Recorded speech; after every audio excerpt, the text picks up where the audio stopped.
வணக்கங்க நண்பர்களே, நான் உங்கள் பட்டதாரி விவசாயி. நம்ம இந்த பதிவில் வந்து என்ன பண்ண போகிறோம் அப்படின்னு பார்த்தீங்கன்னா, என்னடா லைனாக காளையை பிடிச்சிட்டு பசங்க போயிட்டு இருக்கிறானுங்களே அப்படின்னு பார்க்குறீங்களா? ஆமாங்க, நம்ம காளையின் பாய்ஸுக்கு வந்து பார்த்தீங்கன்னா உழவு ஓட்டுறாங்களான்னு நினைப்பீங்க. ஆனால் உழவு ஓட்டுறக்கு இல்லைங்க, ரெண்டாவது கட்டு. அதாவது நம்ம காளைகளுக்கு வந்து ரெண்டாவது கட்டு லாடம் கட்டணும்னு சொல்லிட்டு நம்ம பெரியவர் ஐயா வந்து தொண்டாமுத்தூர் பக்கம் வந்து பக்கமாக இருக்கிறாரு. அவரை போய் நம்ம பசங்க கூப்பிட்டு வந்தார். ஏன்னா ஐயா கட்டுற கட்டு வந்து பார்த்திங்கன்னா ஜம்முன்னு இருக்கும் அப்படின்னு சொன்னாங்க. லாடம் அடிக்கிறதுல வந்து ஐயா வந்து நல்ல எக்ஸ்பீரியன்ஸ் உள்ளவர் அப்படின்னு சொல்லிட்டு நம்ம காரியானுக்கும் மயிலிக்கும் கட்ட போகிறோம். நம்ம அதாவது அன்பு அறிவுக்கு லாடத்தை வந்து கட்டி விட்றலாம் அப்படின்னு சொல்லிட்டு பிளான் பண்ணி ஐயாவை கூப்பிட்டு வந்தாச்சு. ஐயா வந்து பார்த்திங்கன்னா இப்போது அந்த இடுப்புக்கு ஒரு கைத்தை போட்டு இருக்குனார். அப்படியே மாடு வந்து பார்த்திங்கன்னா அப்படியே பொட்டாட்டம் அப்படியே படுத்துச்சுங்க. அது நம்ம அறிவிக்கிறான் பார்த்திங்களா, இவன் காரியை பயங்கரமான சேட்டை பண்ணுவான். நம்மளே பழக்கமிக்கிற ஆளுக்கு போய் பார்த்திங்கன்னா முதுகுக்கிட்ட காலுக்கிட்டேயெல்லாம் தொட்டோம்னு வச்சுக்கங்களேன், அப்படியே ஒரே உதத ஃபுட்பாலாட்ட நம்ம பறப்போம். அந்தளவுக்கு பார்த்திங்கன்னா சேட்டை பிடிச்சவன் ஐயா. அந்த முதுகில் ஒரு கயிறை போட்டு இருக்குனாரு பாருங்க, அப்படியே பொட்டாட்டு படுத்துட்டான்னு பாருங்க. அப்படியே சேட்டை கீட்டை எல்லாம் பார்த்திங்கன்னா அடங்கிருச்சு. இப்போ வந்து நம்ம பார்த்திங்கன்னா மாட்டுக்கு வந்து துன்பம் பண்ணலைங்க, நல்லதாக பண்ண போகிறோம். என்னென்னு பார்த்தீங்கன்னா, நம்மளே எப்படி செருப்பு போட்டு நடக்கிறோங்க, விதவிதமாக செருப்பு வாங்கி ஷூ வாங்கி போடுறோம். ஆனால் அந்த காலையிலுக்கு போவோம், அந்த ரோட்லையெல்லாம் போகும்போது அந்த குழம்புலாம் பார்த்திங்கன்னா சூடில் கொதிக்கி, அது மட்டும் இல்லாமல் பார்த்திங்கன்னா அது கொஞ்சம் கஷ்டமாக இருக்கும். குழம்பும் பார்த்திங்கன்னா தேஞ்சு போயிடும். அதுக்காக தான் இந்த லாடம் கட்டுறது. லாடம் கட்டினா பார்த்திங்கன்னா ஒரு ஷூ போட்டு நடக்கிற மாதிரி வைங்க, அப்படியே லக்ஸுக்குன்ட்டு வண்டியில் பூட்டி போனால் ஜம்முன்னு போகலாங்க. ஐயா வந்து பார்த்திங்கன்னா காலையிலுக்கு வந்து லாடம் கட்டுறது, அதுக்காக பார்த்திங்கன்னா காய் அடிக்கிறது, அப்புறம் பார்த்திங்கன்னா காது வாட்டுறது இதெல்லாம் பண்ணுவார். நம்ம பசங்க வந்து லாடம் கட்டிட்டு நம்ம காரியனுக்கு அப்படியே காது வாட்டி விட்றலாண்ணா அப்படின்னு சொன்னாங்க. சரி, காது வாட்டுறதுன்னா என்னென்னு பார்த்தீங்கன்னா, காது இந்த தடியாக இருக்குது பார்த்திங்களா, அதை வந்து ஷேப் பண்ணி வெட்டி விட்றது தாங்க. அது வெட்டி விட்டால் ஒரு 2 நாளில் 3 நாளில் புண்ணு ஆறி அப்போ பார்த்திங்கன்னா ஷேப்பாக இருக்கும். அது மாதிரி காது வந்து நல்லா கேட்கும் அப்படின்னு சொல்லுவாங்க. இப்போ நம்ம 2வது கட்டு லாடம் கட்டுறோம். அந்த முதல் கட்டு கட்டின லாடம் எங்கே ஓச்சுன்னே தெரியலிங்க. ஃபுல்லாக பார்த்திங்கன்னா எல்லாம் கீழே விழுந்துருச்சு. நம்ம மெயினாக லாடம் கட்டிட்டு சேத்துக்குள்ளே இந்த மழை காலத்துலையெல்லாம் கட்டாமல் இருக்கிறது நல்லதுங்க. ஏன்னு கேட்டிங்கன்னா, அந்த லாடத்தை கட்டிட்டு இந்த சேத்துக்குள்ளேயெல்லாம் போகும்போது வரும்போது பார்த்திங்கன்னா அந்த லாடம் வந்து கலண்டு விட்றதுக்கு 90% வாய்ப்பு இருக்குது. இந்த நல்ல வேசை காலமாக பார்த்து லாடம் கட்டிக்கிறது நல்லது. இப்போ 2வது கட்டுமே என்னடா லாடம் வந்து கட்டி ஜம்முன்னு பயங்கரமாக ரேஸ் கீஸுக்கு போவாங்களான்னு நீங்கள் நினைப்பீங்க. நம்மளை பொறுத்த வரைக்கும் பார்த்திங்கன்னா ரேஸுக்கு போகுதோ இல்லையோ, நம்ம கட்டுத்தரையில் வந்து நாட்டு காளைக, அதாவது நாட்டு மாடுங்கிற பேரில் வந்து காளை வந்து கட்டி இருந்தாலே போதும், அதே ஒரு சந்தோஷம்தான். உண்மையாக வந்து பிரியத்துக்காக தான் வாங்கினதுங்க. நம்மளோட சின்ன வயசு கனவாக இருந்துச்சு. அதாவது நம்ம வந்து ஒரு 7வது 8வது படிக்கையிலேயே நம்ம தோட்டத்துலையெல்லாம் காளை வந்து பார்த்திங்கன்னா 4-5 ஜோடி இருக்குது. அதில் தான் காளையில் தான் உழவெல்லாம் ஓட்டுவாங்க. அதுக்கப்புறம் அப்படியே படிப்படியாக வந்து காளை மாடுக உழவு ஓட்டுறது, வண்டி எல்லாமே பார்த்திங்கன்னா குறைஞ்சி போச்சு, எல்லாம் டிராக்டர் வந்தங்காட்டி. ஆனால் இருந்தாலும் பார்த்திங்கன்னா நமக்கு அந்த மோகத்துலேருந்து குறைஞ்சான்னு கேட்டிங்கன்னா கண்டிப்பாக இல்லை.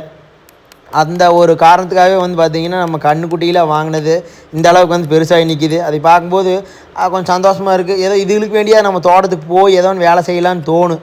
ஏன்னா மாடு கட்டியிருக்கு, தண்ணி மேவு இல்லாமல் கிடக்குன்னு சொல்லிட்டு நம்ம அக்கறையாக வந்து தோட்டத்துக்கு போவோம். அதுக்கு வேண்டிய பார்த்திங்கன்னா இந்த மாடு கண்ணுங்களை வந்து தோட்டத்தில் வந்து அட்லீஸ்ட் ஒன்றாவது வச்சுக்கோணுங்க. இந்த கோழி ஆகட்டுங்க, ஆடு ஆகட்டும், மாடாகட்டும். ஏன்னா அப்போ தான் நமக்கு வந்து கொஞ்சம் அக்கறை வருங்க. இல்லைன்னு வச்சுங்களேன், எல்லாருமே வந்து பார்த்திங்கன்னா பிஸ்னஸ்ஸு வேலை அது இதுன்ட்டு தோட்டங்காடுகளெல்லாம் விட்டு போட்டு போகிறோம். ஆனால் போனாலுமே அது வந்து நிரந்தரம்.